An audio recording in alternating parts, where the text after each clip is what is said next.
sensory organs, our eyes.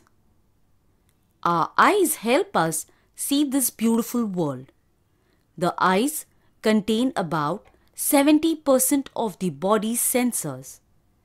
These sensors respond to everything around us and send signals in the form of nerve impulses to the brain.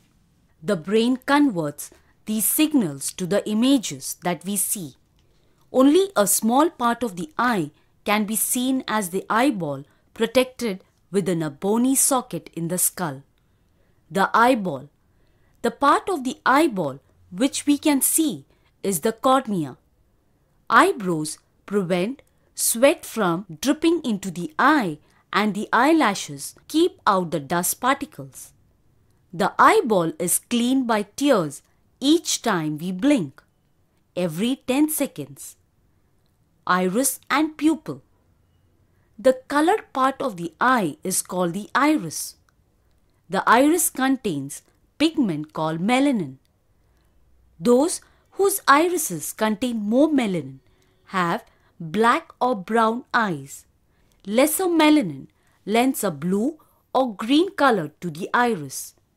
The black area in the center of the iris is called the pupil. The muscles in the iris contract and relax while controlling the amount of light entering the pupil. How we see. When you look at something, light from the object passes through the eyes, cornea and the lens. It then gets converged and falls on the screen at the back of the eye called the retina. An upside down image is formed on it. The retina contains millions of light sensitive cells called rods and cones. Rods enable us to see in black and white, and cones give us colored vision. These cells send signals of the image formed on the retina through the optic nerves to the brain. Retina. The retina is the screen behind the eye where the image of an object is formed. The lens. The lens is the transparent convex bulge protected by the cornea. Muscles around the lens help to change its shape. The lens becomes fatter when focusing on a nearby object and thinner when looking at a distant object. Our ears. The ear and the brain help us to hear. From music to nagging noises, the ear picks up all the sound waves. These sound waves pass through the part of the ear called cochlea. Sensors in the cochlea send messages in the form of signals to the brain, which in turn converts them to sounds that we can identify. The pinna. It functions like a funnel, channeling sound into the ear. Sound travels in the form of waves in the air till it reaches the ear, the outer, middle and the inner ear. The ear flap, also called the pinna of the outer ear, is the part we can see. It collects the sound waves and funnels them through the auditory canal into the middle ear. Here, the sound waves hit a taut piece of skin, the eardrum, and vibrate it. These vibrations, in turn, excite a spiral-shaped fluid-filled tube called cochlea in the inner ear. The semicircular canals in our ears detect the movement and the position of our head. Combining this information with others received from the sensors all over the body, the brain is able to send messages to our muscles so that we can keep our balance. Sound waves hit the eardrum, making it vibrate. These vibrations pass along three tiny bones called the ossicles. This in turn creates ripples in the fluid filling the inner ear.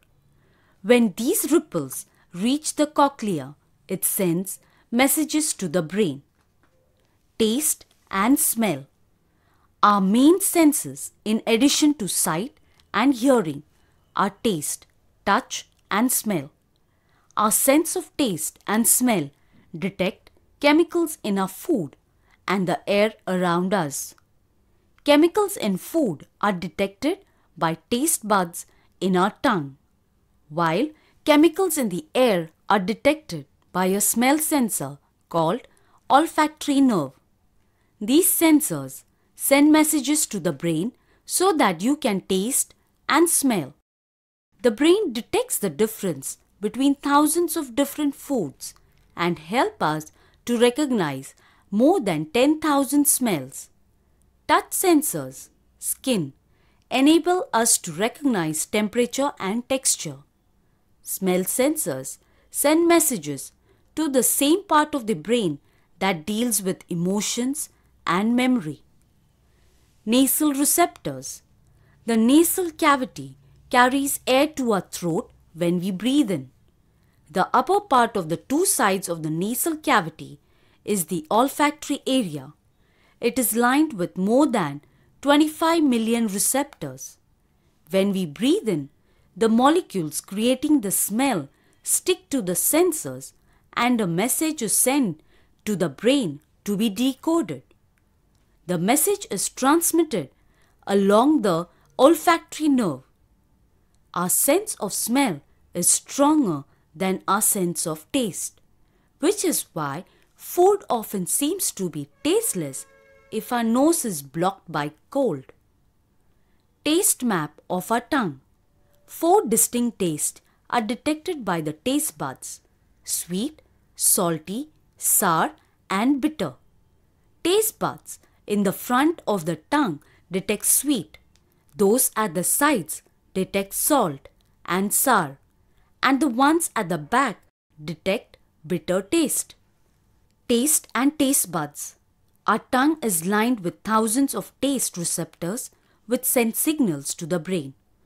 The brain interprets the information, allowing us to recognize many tastes. Taste buds. The bumps on the tongue contains taste buds made up of 100 cells each. An adult has 10,000 taste buds approximately, but this number decreases with age. Inside each taste bud is a bundle of sensors that resemble the segment of an orange. Little bumps on the surface of the tongue help us to grip food as we chew or lick. The skin. Skin is the largest organ of our body.